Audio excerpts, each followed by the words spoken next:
샬롬 샬롬 샬롬 샬롬. 하나님 사랑합니다. 여러분 주 안에서 사랑합니다. 오늘 시편 79편 말씀이죠.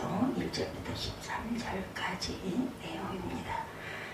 79편 내용 아삽의 시로 나타나 있네요.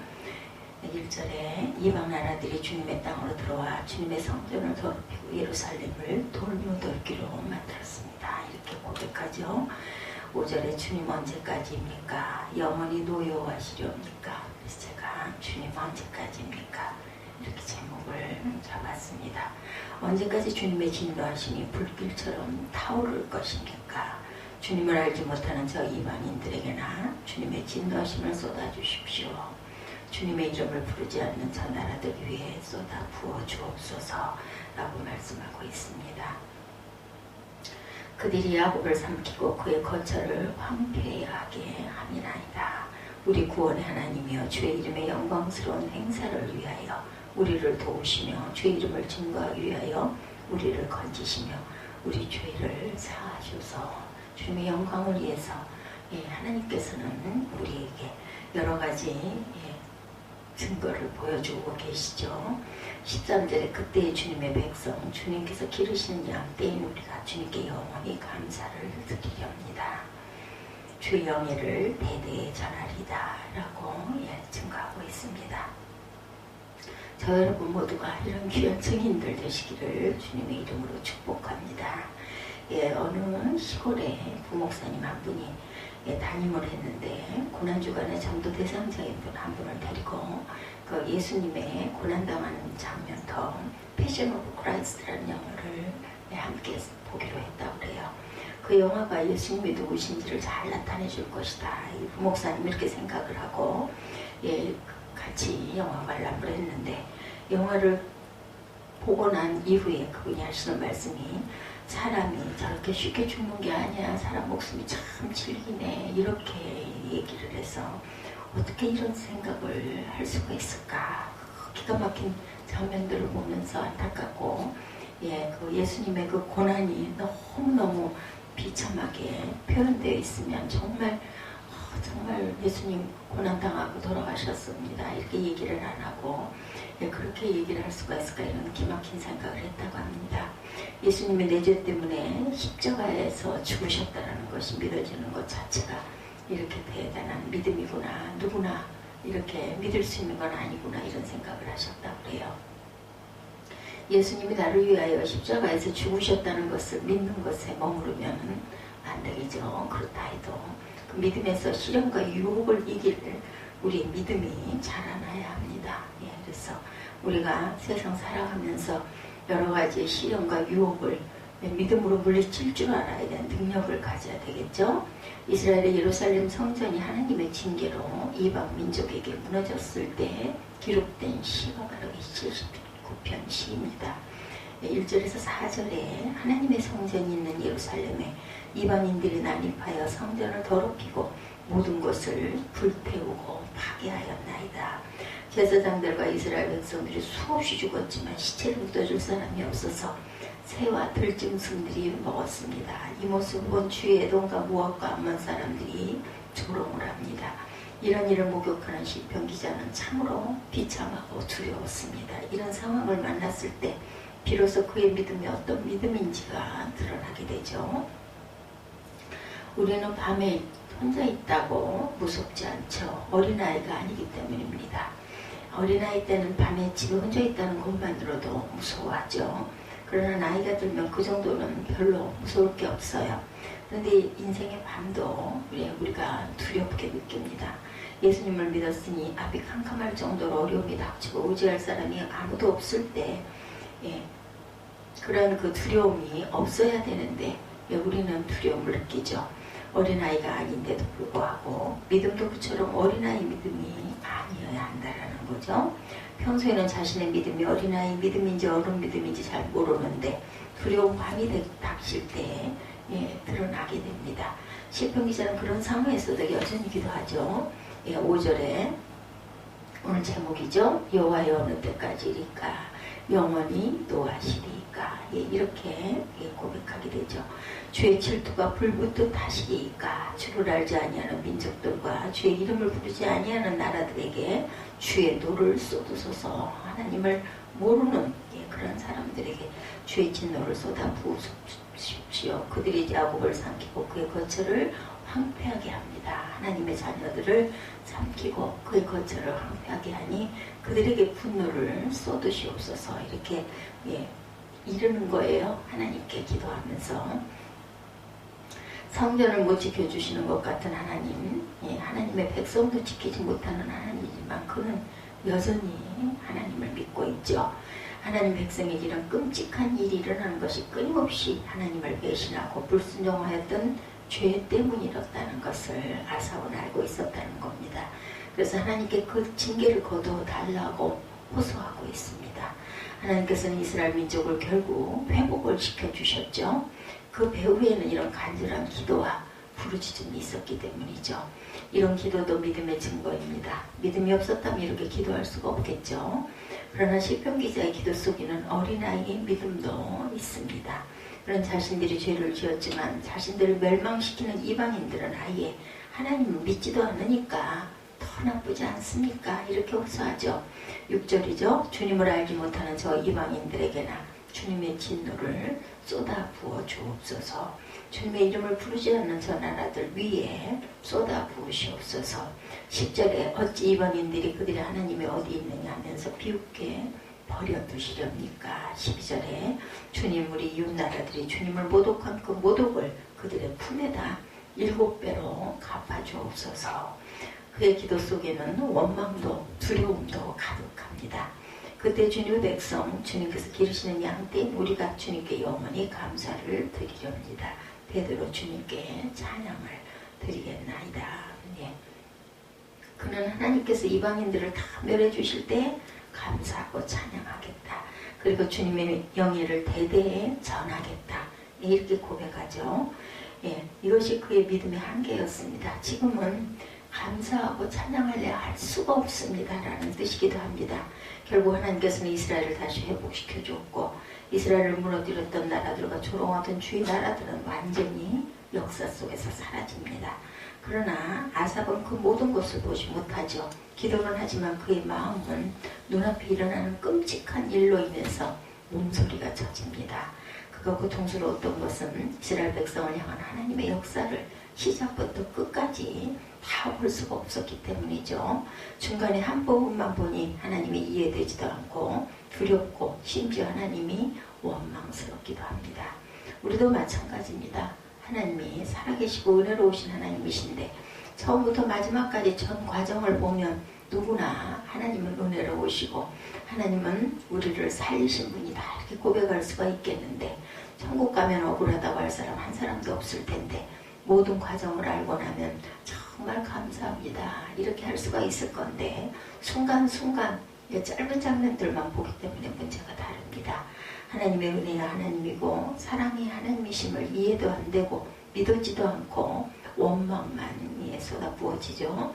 그러므로 우리 믿음의 근거를 변화되는 환경과 펼쳐지는 상황에 두어서는 안 되고 변함이 없는 말씀에 믿음의 뿌리를 두어야 되겠죠. 이것이 그리스도의 장성한 분량입니다. WEC 선교회의 국제총재였던 로먼 크롭 선교사가 새내기 선교사 시절 콩고에서 사역을 했는데 사역에 열매가 없어서 너무나 낙심하고 있었어요. 그때 런던에서 펜 루이스 여사가 쓴 소설책 하나가 도착을 합니다. 그 책에는 나는 죽고 예수로 사는 십자가 복음에 대해서 증거하고 있었다고 그래요. 그런 밤을 새우면서 그 책을 읽고 고뇌합니다. 충격을 받았지만 내가 이미 죽었다는 사실을 믿기가 어려웠기 때문이죠. 그때 성령께서 그의 마음에 질문하시더랍니다. 예수 그리스도가 정말로 죽으셨는가? 이런 질문이 마음속에 일어납니다. 내 주님, 예수님은 정말로 죽었습니다. 그러면 너도 그렇단다. 그분께서 죽으실 때 내가 그분 안에 있었기 때문이다. 그 순간 갑자기 눈이 열렸답니다. 나는 눈이 뜨였다. 나는 그에게 도달하기 위해서 몸부림을 칠 필요가 없다. 나는 이미 그분 안에 있다. 나는 그리스도 함께 죽었다. 나는 그리스도와 함께 묻혔다. 나는 그리스도와 함께 들림을 받았다. 예, 영화로운 몸이 됐다. 이렇게 이런 감동이 왔다고 그러죠. 나는 천국에서 그리스도와 함께 지금 앉아있다. 그런 드디어 예수 그리스도 안에서 가능한 십자가 안에서의 죽음과 부활 생명으로 사는 복음을 믿음으로 받아들이게 됐다고 그래요. 다음날 아침에 노마는 긴 카드를 가져와서 묘비를 그린 후에 다음과 같은 글을 썼다고 하죠. 로몬 여러분 그리스도와 함께 이곳에 묻히다. 그리고 그는 이 말씀을 붙잡고 살았다고 합니다.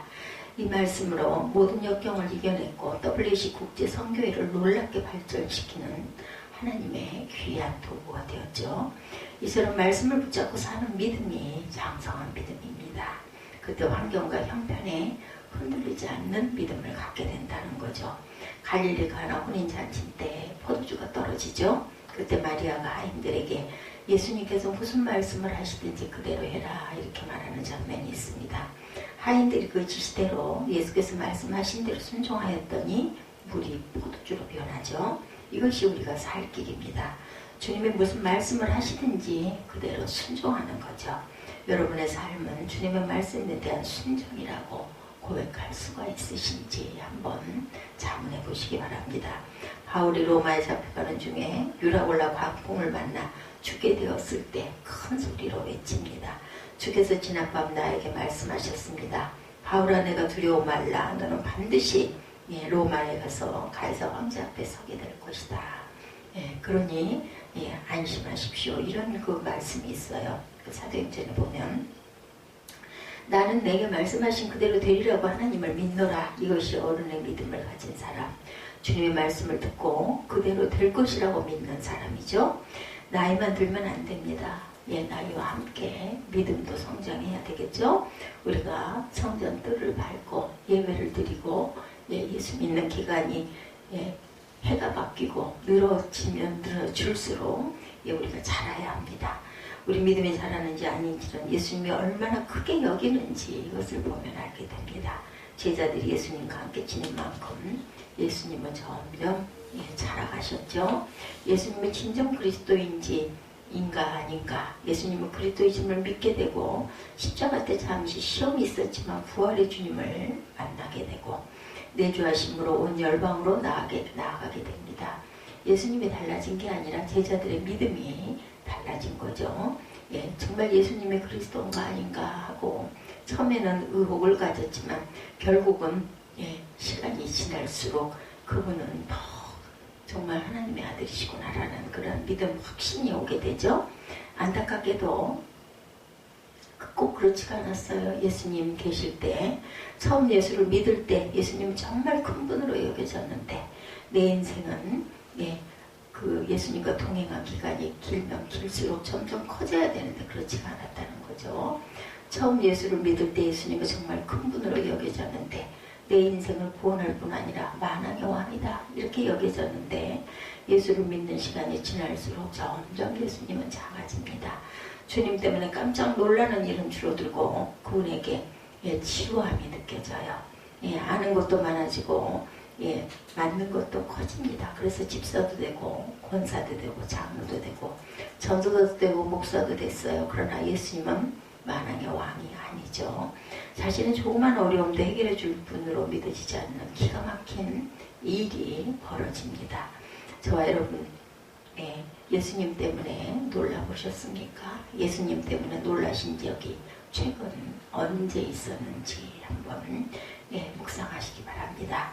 그래서 스캔들을 일으키는 목사가 나오고 그에게 은밀한 죄를 짓는 것도 막을 수 없을 정도로 예수님이 작은 존재가 되어버립니다.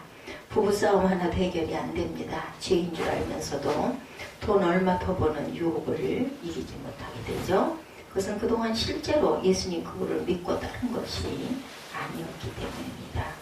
교회만 다닌 것이고 교리를 안 것에 불과했다라는 거죠. 그래서 이미 주님이 되신 분께 제 주님이 되어달라고 계속 요청드리는 이상한 기도만 드리게 됩니다. 우리에게 너무나 힘든 환경이 닥칠 때 어떤 도움의 손길도 미치지 못할 때가 있을 때 그때를 준비해야 되죠. 교회 다닌 세월이 길고 나이가 들었다고 믿음도 저절로 자라리라고 착각을 해서는 안 됩니다. 밤이 무섭지 않다고 인생의 밤도 무섭지 않을 것이라고 절대로 착각하면 안 되겠죠. 어린 믿음으로 감당할 수 없을 때가 오게 된다라는 거. 케네스 배 선교사 잊지 않았다. 나라면 어떻게 했을까? 무서운 핍박이 닥치고 주위에 아무도 도울 자가 없고 성경도 읽을 수 없을 때 많은 매일이 왔다고 그러죠. 사역의 길이 완전히 무너진 목회자, 삶이 완전히 파탄난 성도, 매일이 너무나 많았다고 그래요. 그런 증거들이. 어린아이를 볼 때 사랑스럽고 귀하긴 하지만 얘 정말 위태위태하죠. 넘어질까 다칠까 잘못되고 탈이 나지는 않을까, 해함을 받지는 않을까. 이것이 우리를 보시는 하나님의 마음이라는 것을 우리가 생각해 봐야 됩니다.